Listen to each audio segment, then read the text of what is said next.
Welcome back to Comic Issues Daily, the show that brings you more news than the Bugle or the Planet. And today we're diving into a massive lineup. DC unveils a brand new Batman villain. Wonder Woman tops the bestseller charts. Marvel debuts a female Silver Surfer in the comics. And James Gunn shakes up the DCU.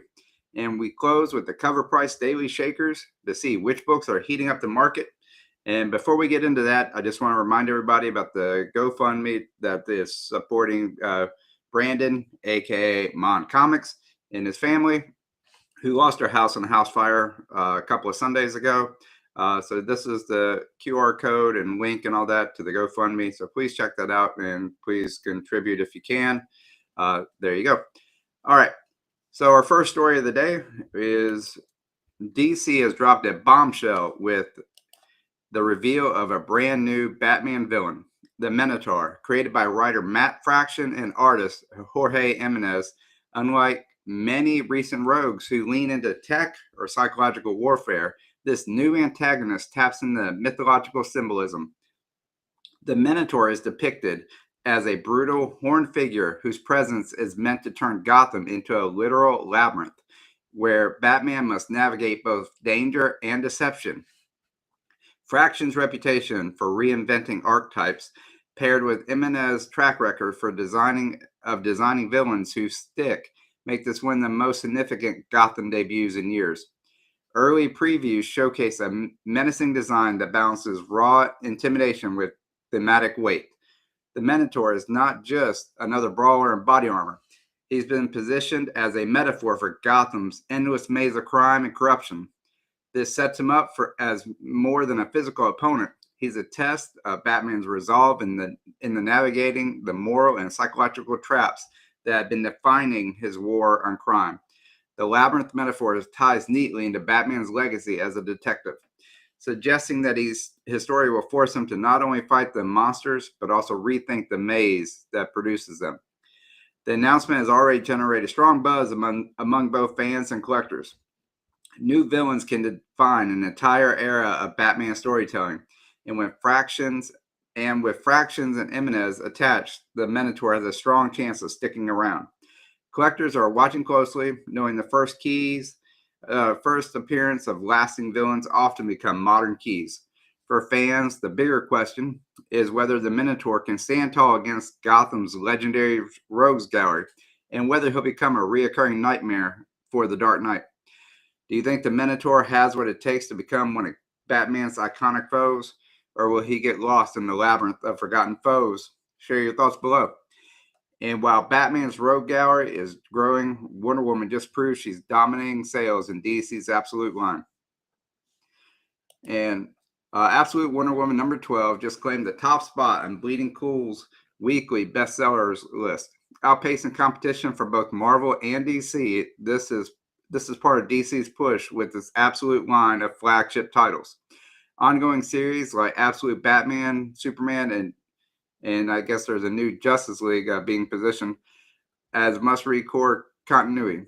For Wonder Woman to hit number one, this lineup shows strong demand, not just as a launch, but sustaining through its 12th issue. It's in an industry where even popular titles often dip after the initial hype. This signals real staying power for Diana's latest run. The weekly bestseller list pulls aggregated sales data from comic shops and distributors, giving a snapshot of what retailers and readers are actually picking up. The fact that Absolute Wonder Woman is topping the charts over buzz-heavy books like Ultimate Wolverine and X-Men, The Undertow, suggests that DC's strategy to elevate Wonder Woman alongside Batman and Superman is working. For years, Wonder Woman has been seen as part of DC's trinity in reputation, but not always in sales. This ranking marks a moment where she's not just iconic, but commercially dominant as well. For fans and collectors, the implication is clear. This isn't just a temporary spike. Sustained sales at this point in a run can lead to long-term growth and back-issue demand.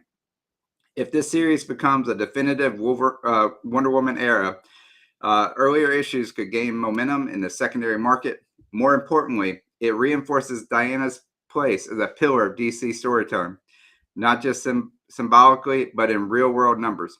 That's a win for both readers who want strong Wonder Woman stories and publishers eager to prove she belongs on equal footing with Batman and Superman. Have you been reading Absolute Wonder Woman? Drop a comment with your thoughts. Is this run worthy of being the top selling book of the week? But DC's win didn't mean Marvel staying quiet. Over in the cosmos, a brand new legend is rising. Marvel is expanding its cosmic roster in a big way with the introduction of a new female Silver Surfer. As revealed by CBR, this isn't a reimagining of Norrin Radd, but a fresh character who now takes on the mantle of the Surfer, joining Marvel's long tradition of legacy heroes. Just as Jane Foster once lifted Mjolnir to become Thor and Laura Kinney inherited the Wolverine name, this new Surfer continues the legacy of fresh perspectives on iconic roles. Her debut instantly sets the stage for Marvel's cosmic line to explore new themes while also giving her readers a chance to experience the familiar power set through a different lens. Visually, the new Surfer maintains the iconic chrome design and cosmic surfboard, but with a subtle change that mark her as unique. Early preview art shows a slick silhouette with design accents that distinguish her from Norrin Radd, while still channeling the ethereal glow that has always defined the Silver Surfer's look. The careful balance between homage and innovation mirrors Marvel's current strategy across its comics, representing tradition while carving out space for modern representation. Collectors are already paying attention. First appearances of legacy characters also often become hot commodities in the back issues market. If the character sticks beyond speculation, this debut could also have a multimedia implication. Marvel Studios has already introduced a female Fantastic Four and a female Silver Surfer in the new Fantastic Four movie. And with the expansion of the cosmic aspect of Silver or Marvel or the MCU, she could make another appearance. If the female Silver Surfer gains traction, we could easily transition from page to future movie projects going forward. For now, the comics give her the stage, and fans are watching closely to see if she soars. What do you think of Marvel's introducing a female Silver Surfer in the comics? Is this the future of the cosmic mythos or just a one-off experiment? Share your thoughts. And speaking of big reveals, James Gunn just left fans scratching their heads with Batman's latest update. James Gunn, the co-head of DC Studios, has once again stirred the conversation around the DCU with his latest comments about Batman. Reported by comicbook.com, Gunn made it clear that while Batman remains central to DCU's long-term vision, fans shouldn't assume the timeline or creative direction is locked in. Many believe that The Brave and the Bold, which was announced as part of Gunn and Peter Safran's God and Monster slate, was already deep into development and would soon introduce a new Batman along with Damian Wayne's Robin. Gunn's update now casts doubt on how far along the project really is. The vagueness of Gunn's remarks has left fans with more questions than answers. He didn't offer concrete details about scripts, casting, or production, suggesting that much of Batman's role in the DCU is still being shaped. This contrasts with earlier expectations that the project was nearing a creative finish line. The uncertainty has fueled speculations online that either the script is being written, the casting process hasn't landed, or that DC is reconsidering how Batman's introduction will fit into the larger reboot. With Batman being the single most bankable character in the company's arsenal, any ambiguity about his future naturally causes concern among both fans and industry watchers. The reaction has been divided. Some argue Gunn is being cautious, ensuring that Batman is introduced with the right creative foundation instead of rushing a rollout. Others fear the lack of clarity reflects ongoing instability of DC Studios, where fans are eager for certainty after years of stop and start franchise plans. What's clear is Gunn is deliberately holding his cards close to the chest, and in doing so, he's reshaping expectations for the DCU's most anticipated hero. Whether this creates confidence or frustration depends on how long fans are left waiting for answers. Do you think James Gunn is being smart by keeping Batman's debut under wraps, or is a lack of clarity hurting the DCU reboot? Share your thoughts. Uh, I also saw that Gunn is waiting until after the Matt Reeves Batman 2 has been produced and out for distribution, because he doesn't want there to be two Batman movies running at the same time. Makes perfect sense to me. Be dividing up the audience. And then, and if you want to know how Gunn's other big projects is doing, let's check in on Peacemaker season 2. James Gunn's Peacemaker was a breakout hit when they debuted in 2022, quickly earning praise as one of DC's boldest streaming shows. With season 2 now on the air, Comic Book Club Live examined whether the show is replicating that success. The numbers tell an interesting story. The season 2 premiere drew lower initial viewership than season 1. That doesn't necessarily spell trouble, as many streaming shows build momentum through word of mouth, but it does suggest the series may not have the lightning in a bottle impact that defined its debut. Critics, however, remain largely positive. John Cena continues to win over audiences with his unfiltered, awkwardly heartfelt take on Christopher Smith, and Gunn's mix of dark humor and surprise, emotional beats still shines. Some reviewers note that season 2's pace feels slower, which could explain the dip in immediate engagement, but fans online are already buzzing about character arcs and the way Gunn continues to expand the world around Peacemaker, weaving supporting players deeper into the narrative. What makes season 2 especially significant is its place in the new DCU. Unlike the other pre-Gunn projects that were wiped from the canon, Gunn has confirmed that Peacemaker remains fully integrated into his rebooted version of DC. That means characters and story threads here could bleed directly into the films, like the Brave and the Bold or future DC shows. Whether or not it's breaking viewership records, the series carries more franchise weight than ever before, making its a performance a key signal for how Gunn intends to balance his creative touch with a larger shared universe. Have you been watching Peacemaker season 2? And do you think it's living up to the hype of season 1? Let us know your verdict in the comments. I watched the latest episode of season 2 last night. It was really good. Big plot twist. Answered some spoiler speculation. Check it out if you haven't already. And then Gunn isn't the only one reshaping comic narratives. Over at Marvel, an overlooked X-Men character is getting her moment. Marvel is diving into his mutant bench with the launch of X-Men, the Undertow #1, spotlighting the long underused character Lifeguard. First introduced in Chris Claremont's Extreme X-Men back in 2001, Heather Cameron has unique ability to adapt her body automatically in life-saving situations, whether by sprouting wings, developing armor, or creating new defenses. The new series asks us sharp questions. Are these powers a gift that elevates her, or a curse that isolates her? By bringing Lifeguard back into the spotlight, Marvel is signaling that the Age of Revelation era is about more than just the mainstay characters.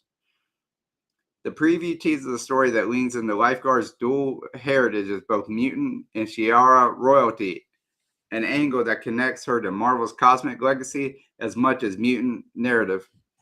Framing her ability as both life-saving and potentially destructive sets the stage for a character-driven exploration of identity and responsibility. It also brings back a character many fans felt had untapped potential, especially after earlier stories hinted she might play a larger role in the Shi'ara Empire. With the Undertow, Marvel may be giving her the runway to finally evolve into a central player. Collectors and longtime readers are watching this one closely. Whether Marvel elevates a C-list or D-list mutant into a starring role, there's always a chance it sparks renewed interest in their early appearances. In Lifeguard's case, her debut issue of Extreme X-Men, Beyond Speculation, the title reflects Marvel's commitment to diversifying the X-Men lineup. pushing beyond Wolverine, Cyclops, and Storm to explore stories that feel both fresh and experimental. Whether Lifeguard will resonate with fans or sink beneath the waves will be determined by how well the Undertow balanced nostalgia with new direction. Are you excited to see Lifeguard step back into the DC spotlight, or do you think Marvel should focus on its core roster? Drop your thoughts below. Me personally, I don't know who Lifeguard is. I'm going to check it out and see if that's something I'm going to be more interested in. And while Marvel experiments with this roster, DC is still facing a big challenge. Its villains. And comicbook.com recently argued that DC Comics has a villain problem, and it's hard to ignore the evidence. While Batman's Rogues Gallery is one of the most iconic in all comics, characters like Superman, Wonder Woman, Green Lantern often have thinner benches to pull from. Superman stories tend to recycle Lex Luthor, Zod, and Brainiac.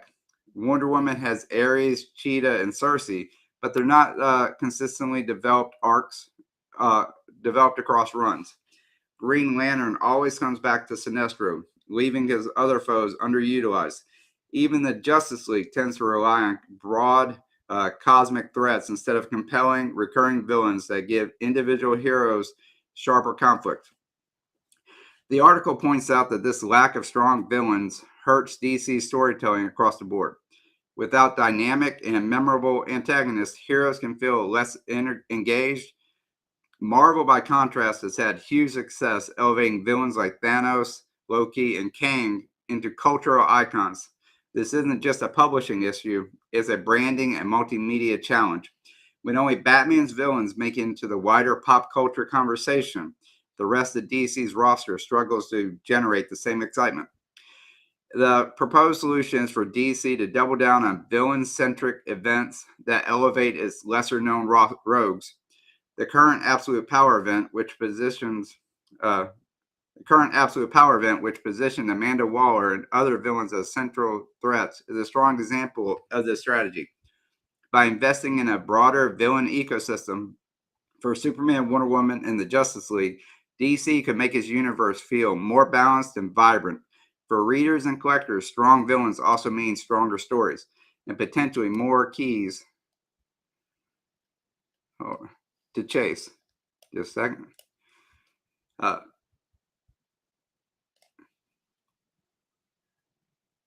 And potentially more keys to chase at the end of the day. Heroes, sorry, my script a little.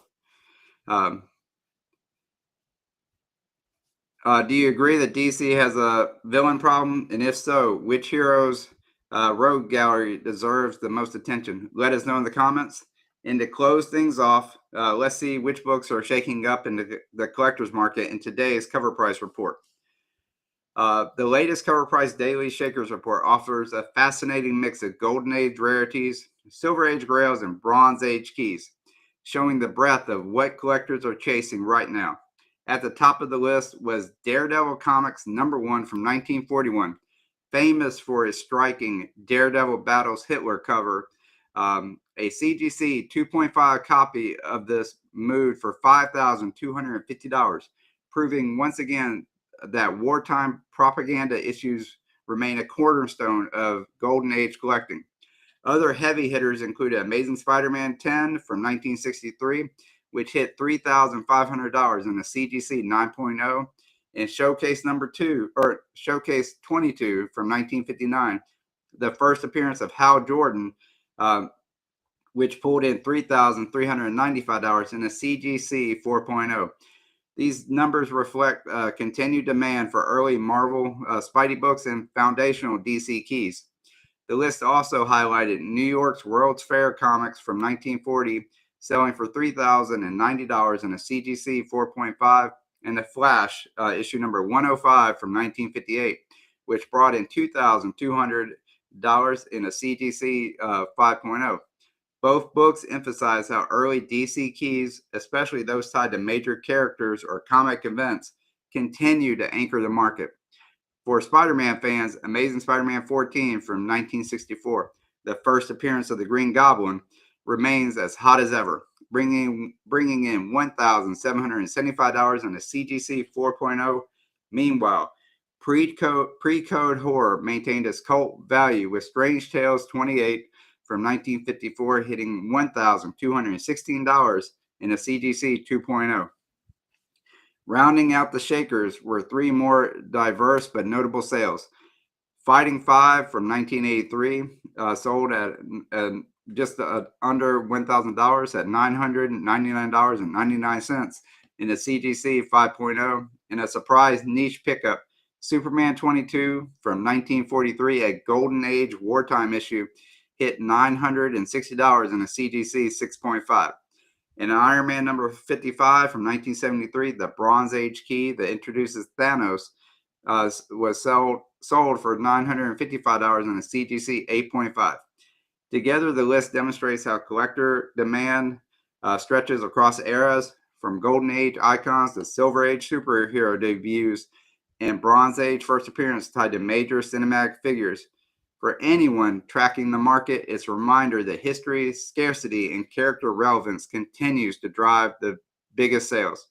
Which of these Shakers caught your eye? The Golden Age classic, the Silver Age Spider-Man keys, or the Bronze Age first appearance of Thanos? Drop your pick in the comments. Don't forget that today, or every Sunday, and today included, at 6 p.m. Central, 7 p.m. Eastern, I am introducing a comic book YouTube creator or comic book YouTube content creator on Comic Channel Origins. And today I will be interviewing Brian LCS, the creator of the Comic Book Community Awards. So I'll be talking to him about his journey on how he grew his comic book YouTube channel and all that. So please join us today. You'll hear the stories, their passions, and their journeys through this incredible hobby. Come hang out live, join the chat, and be part of the community. And then also, today's episode is sponsored by Ron's Comic Closet, where you can find amazing deals on new issues, back issues, and modern comics. And if you use code IHaveIssues at checkout, you'll get 20% off your first purchase with Ron. That's going to wrap up today's Comic Issues Daily. We've covered Batman's new villains, Wonder Woman's topping sales, Marvel's female Silver Surfer, Gunn's shifting DCU plans, and the latest market movers on the CovrPrice Shakers. If you enjoyed today's roundup, make sure to hit that like button, subscribe, and drop your thoughts in the comments, especially about the Minotaur, the Silver Surfer reveal, and Peacemaker Season 2. Until next time, this is Comic Issues Daily, signing off. Thank you, and we'll see you later.